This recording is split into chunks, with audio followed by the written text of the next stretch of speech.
Hello everyone. My name is Sinyo, and I have been playing MLBB for 6 years as of now. Today I would like to introduce you to a jungle tier list for March 2025, using my team's experience. Most of the data used for this tier list can be verified on MLBB official site, plus I am also using the bans and picks of the pro tournaments that are going on at the moment. The first thing I would like to say to you guys is that tier lists are subjective, and when you write a jungle tier list you need to have a general understanding of what's strong in other roles, because junglers will have to go against other roles most of the time. I would like to organize the tier list with the first rank called pick or ban heroes, the best of the best, and C as the worst rank, unplayable except if you are epic or below. One last thing I would like to suggest is to go watch Coach Pau's tier list for a very deep explanation of every hero, since he has been one of my sources. Without further ado, I would like to start with the most overpowered heroes we can find in the meta. For the op tier we can see heroes with a lot of mobility and dashes, 3 of them even share untarget ability. As we can clearly see from ban rates, Fanny and Hayabusa are feared in every rank, but only if you meet a good player that can use them. For some reason they are always on the enemy team. Why? Unmatched mobility, super high early game damage and unlimited potential make Fanny the best pick ever in the jungle in my opinion. Even the meme play style of walking Fanny can take you far with her.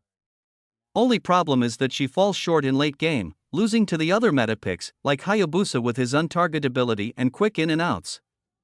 Hayabusa is the best pick when enemies lack dashes, needed to escape his overpowered ultimate. Beside them, I put in the top tier Soyu and Joy, even though Joy is very vulnerable to CC, and lastly Julian. Julian spikes at level 3 so he can face Soyu, and with the rise of Rose Gold Meteor in his builds he became a force to be reckoned with. Watch out for the nerf to the synergy he has with Rose Gold Meteor planned for next season, but for now he is still on top in my opinion. The best heroes to spam for the average player are Joy, Soyu and Julian, even though his ban rate is rising. They aren't that hard to play compared to Fanny and Hayabusa, and their ban rates aren't as high as them. Soyu is the clear winner of this season, just came out and already pretty established as one of the best junglers.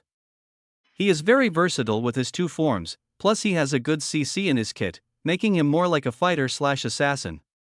Looking at the S tier, I would like to put focus on the only bulky heroes relevant in this jungle meta, Alpha and Fredrin. They are good counter picks for some assassins, plus they work very well with the top tier roamer Matilda. In low ranks, if you put an Angela on them they become unstoppable, especially Alpha. He is picked in pro play too because his ultimate is a very good setting tool, but in my opinion in solo/duo he works even better. Most of the times your average team will lack a frontline and Alpha can fix that. Fredrin is even tankier, but he is harder to play and his CCS are harder to hit. I don't recommend it for the average player. The newly revamped Hanzo seems pretty good for solo queue. I put him in S tier especially for his whopping 80% ban rate, but my experience with him both as a teammate and enemy felt underwhelming. I decided to put Lancelot there because in my opinion he is very good even though stats are all against him. He can easily dodge crowd controls with some practice and his latest buff made his DMG relevant again.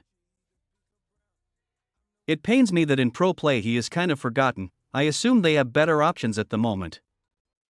In my opinion he is a better Nolan, just harder to play. In the A tier we can find all good junglers that can compete with the higher picks in some situations. I feel Roger is still relevant in some matchups even if the latest nerf killed his early game. Sun is a good pick but he works better in the EXP lane with Petrify.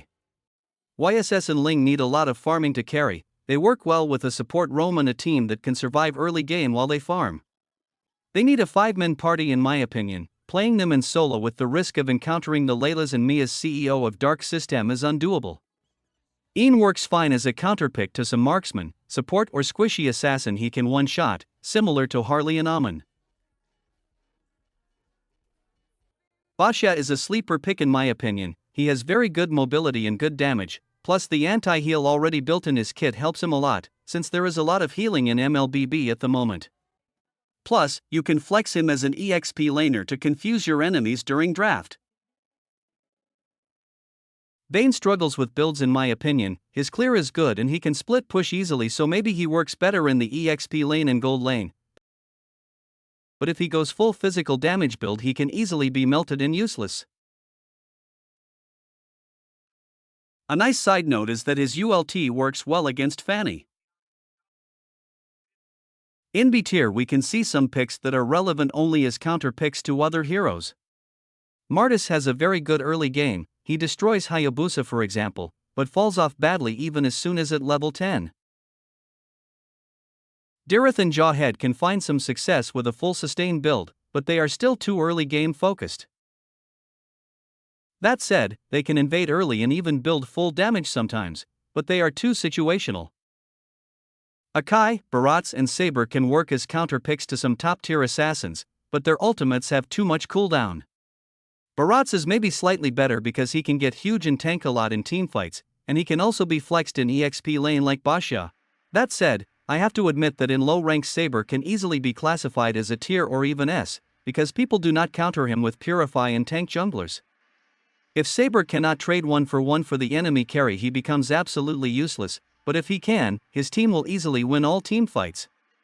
Karina is a hit or miss, either you get a reset on a target and win teamfights or you can't kill your first enemy and then you become totally useless. Sky Piercer helped her but was not enough. Paquito can deal some crazy damage, he has some form of CC but his downtime is too long, he reminds me of Gusion but with a lot less outplay potential. I filled C tier with all mean junglers, they can win in low ranks but when they face top meta they disappear faster than my dad leaving for milk. All ranged junglers kind of suck right now, except Sunshin and Harley, because he counters Hanzo so we can see all of them in C tier, Alice, Cyclops and Popple for example.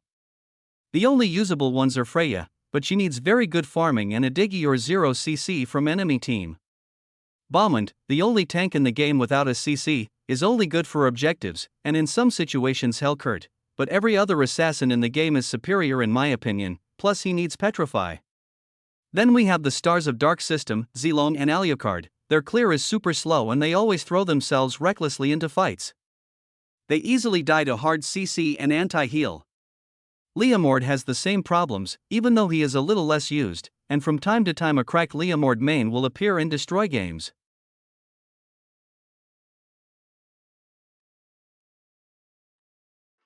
Aulis is honestly a failed design in my opinion. Mobile Legends doesn't need a melee marksman that needs too much to scale, just to end up dying to marksmans anyways. That's all for the tier list guys, thank you for listening and staying till the end. I wanted to talk about some off-meta tank junglers that me and my team discovered, but they aren't good at the moment. We will save them for the next tier list. Until then, have a nice one.